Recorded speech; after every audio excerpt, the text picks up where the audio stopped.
Breaking news చూస్తున్నాం. పల్నాడు జిల్లా పరిటాలలో నిన్న టీడీపీ ఏజెంట్గా కూర్చున్న మంజులపై వైసీపీ నేతలు విచక్షణారహితంగా దాడి చేశారు. ఆమె కంటిపై బలమైన పిడిగుద్దులతో గాయపరిచారు. పోలీసులతో పాటు జనాలుండగానే దాడి జరిగిందని బాధితురాలు కన్నీరు మున్నీరవుతున్నారు. మంజులపై దాడి ఘటన వైరల్ గా మారింది.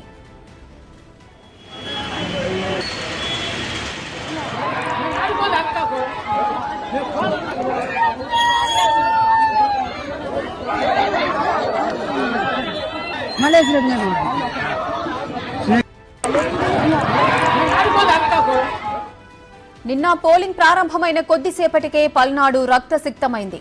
గుంటూరు జిల్లా మాచర్ల నియోజకవర్గంలో వైసీపీ టీడీపీ వర్గాల మధ్య వివాదం చోటు చేసుకుంది.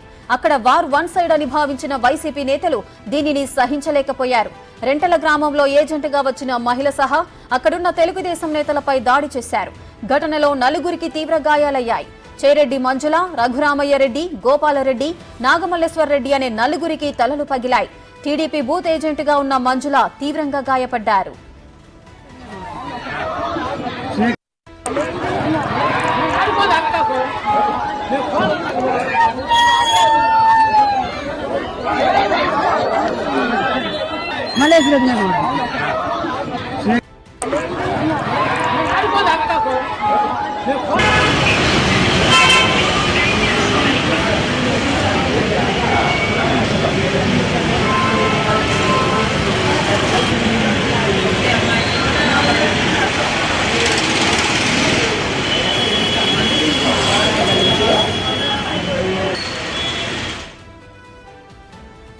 టీడీపీ ఏజెంట్ మంజులను తీవ్రంగా గాయపరిచినట్లుగా తెలుస్తోంది. దీనికి సంబంధించిన పూర్తి డీటెయిల్స్ మా ప్రతినిధి సాయి శంకర్ అందిస్తారు. సాయి శంకర్,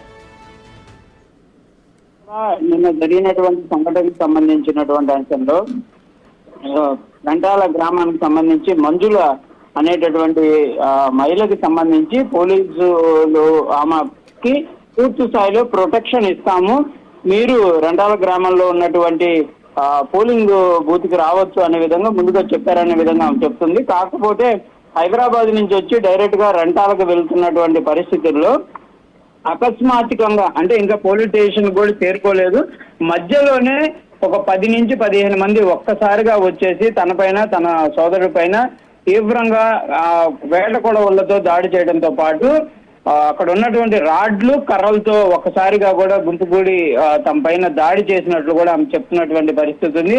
ఈ దాడిలో తీవ్రంగా గాయపడ్డట్టు చెప్తున్నారు. ప్రస్తుతం ఆమె అయితే గుంటూరులో ఒక ప్రైవేట్ హాస్పిటల్లో కూడా చికిత్స పొందుతున్నటువంటి పరిస్థితి ఉంది. అయితే ఈ సంఘటనకి సంబంధించి పోలీసులు దృష్టికి తీసుకెళ్లాము, కానీ పోలీసులు ఒకే ఒక ఎస్ఐ, ఆ గ్రామానికి సంబంధించి ఒక ఎస్ఐ మాత్రమే అక్కడికి రావడం జరిగింది. పెద్దగా బలగాలు లేరు, కనీసం ప్రొటెక్షన్ లేదు అనే విధంగా కూడా ఆవేదన అయితే చెప్తున్నటువంటి పరిస్థితులు ఉన్నాయి. తనతో పాటు ఉన్నటువంటి మరో వ్యక్తికి తీవ్రమైనటువంటి గాయాలయ్యి ప్రస్తుతం చావు బతుకుల మధ్య చికిత్స తీసుకుంటున్నటువంటి పరిస్థితి ఉంది. బతుకుతారా లేదా అనేది ఒక 5 రోజులు గడిస్తే గానీ అక్కడ ఉన్నటువంటి డాక్టర్లు చెప్పలేనటువంటి పరిస్థితుల్లో ఉన్నారనే విధంగా. సాయి శంకర్, మంజులపై దాడి చేయడానికి గల కారణాలేంటి? ఈ ఘటనపై ఆమె ఏమంటున్నారు? అంటే ప్రధానంగా కూడా ఈ దాడికి సంబంధించి ముందుగా ఊహించాము మేము, అంటే ఆ గ్రామం అంతా కూడా వైసీపీకి సంబంధించినటువంటి కనుసన్నుల్లో ఉండేటటువంటి గ్రామం.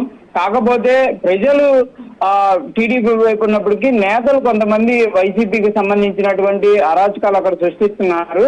వాటిని అన్ని కూడా నిర్మూలించి ఆ టీడీపీని అక్కడ అధికారంలోకి తీసుకొని వచ్చి ఇక్కడ జరిగేటటువంటి ఫ్యాక్షన్ రాజకీయాలని రూపుమార్పడం కోసమే మేము అక్కడ పోలింగ్ కి కంపల్సరీగా వెళ్లాలనే విధంగా అనుకున్నామనే విధంగా కూడా ఆమె ఇది చెప్తున్నటువంటి పరిస్థితి ఉంది.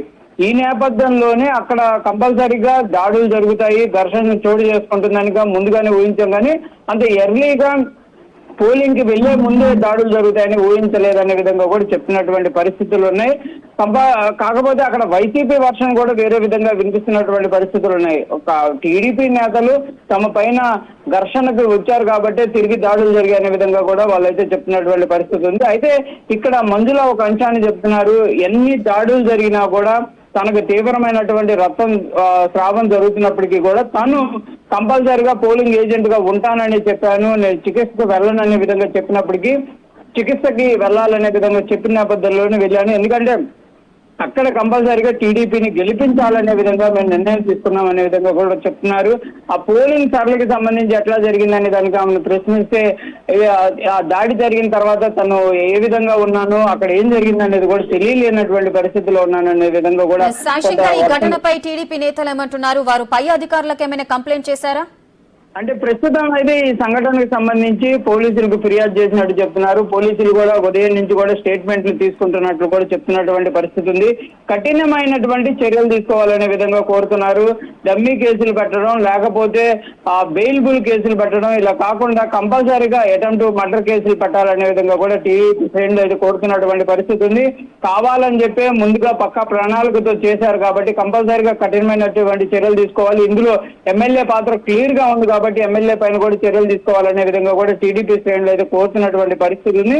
కాకపోతే ఈ అంశాలు ఇక రానున్న రోజుల్లో ఇలాంటి గొడవలు జరగకుండా కూడా కొంత భద్రతను ఏర్పాటు చేయాలనేది కూడా టీడీపీ నేతలు చెప్తున్నటువంటి పరిస్థితి ఉంది. అయితే ఈ కేసుకు సంబంధించి మరి పోలీసులు అయితే ప్రస్తుతం కేసును అయితే నమోదు చేశారు, కానీ ఎటువంటి సెక్షన్లను ఇందులో ఇంప్లిమెంటేషన్ చేస్తారు.